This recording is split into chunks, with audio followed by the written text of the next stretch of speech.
What's up, soldiers? Chris here, CaribbeanPot.com. Always a pleasure to have you guys here in the kitchen with me. Today I am doing fried okra or okra with salted cod, a classic Caribbean dish.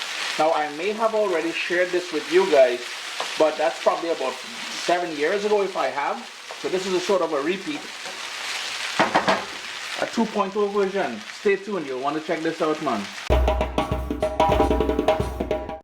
What's up, soldiers? Don't forget to click subscribe. If you've already clicked subscribe, hit that bell notification thing. I want to all you missing out on the new videos, man. Come on, click. So we'll take a quick peek at the ingredients we'll be using here today. And here I have some prepared salted cod or saltfish. I will link a video down below on how to prepare that. And basically it's either you soak it in water overnight or you boil it in water. This one here is boneless, so I didn't have to worry about bones. And the whole idea behind soaking it in water or boiling it in water is to remove most of the salt that it's cured in. I've got a small onion. Over here I have about 3 cloves of garlic, half of a scotch bonnet pepper chopped up, and here I have the okra or ochro as we say in the Caribbean, all sliced up and ready to go. I removed the stems and the ends, discarded that. Actually peep this video and this little clip that I have here, and you'll see how I did that.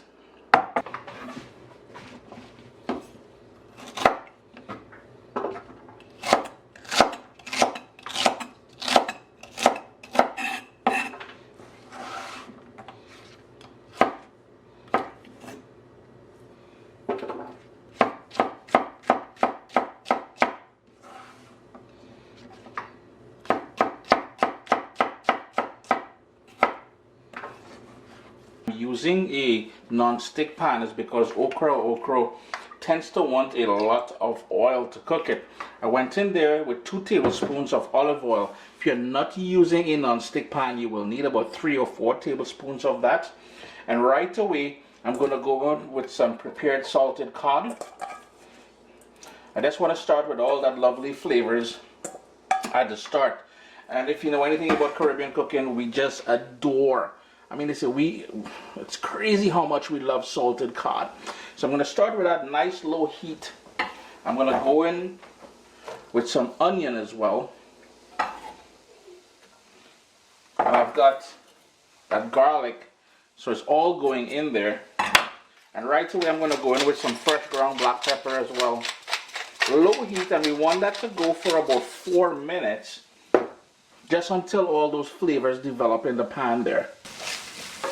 Your kitchen should have that lovely aroma of garlic, onion, and salted cod. Now the thing with the salted cod, it is an acquired taste, and you know, the smell, the scent out of it is an acquired scent as well too. My daughters just can't handle it, but small thing too bad for them. I man love that too bad.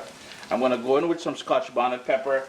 Totally optional. If you don't like heat, definitely leave that out. I'm going to give it 1 more minute with that scotch bonnet pepper just to give it that little kick that I'm looking for. And if you're following me on Instagram at Caribbean Pot, you would have seen me at Walmart. I know Walmart of all places here in Canada has some of the best okra I've come across in a while. Now I'm going to turn up my heat to medium high. Give it 1 more quick flippity flip there. And here's where you're going to go in with all that lovely okra. I keep saying both words, but I'm going to have to stick to one. I'm an okra boy, you know. I'm from the islands, man. Give everything a good mix. Now if you wanted to sort of steam saute this, you can put the lid on there. I won't. I want to start to get some dark edges, and after all, this is called fried okra. So I want to see that sort of frying happening here. I'm going to leave my heat at medium high, but make sure you toss this really good. I won't be salting this because I know the remaining salt from that salted cod will be enough to season my dish.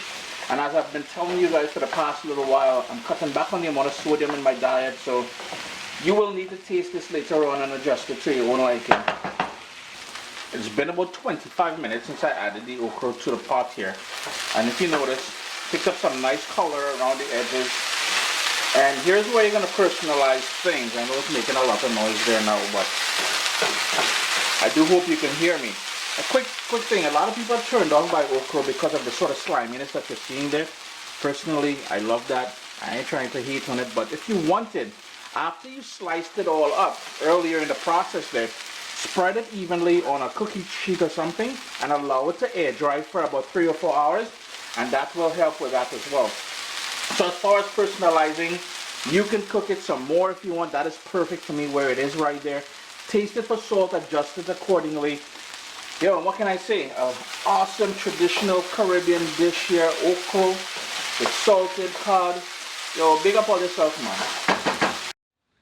My little baby is here. We've got cookbooks, guys. WestIndianFoodCompany.com. Get your copy today.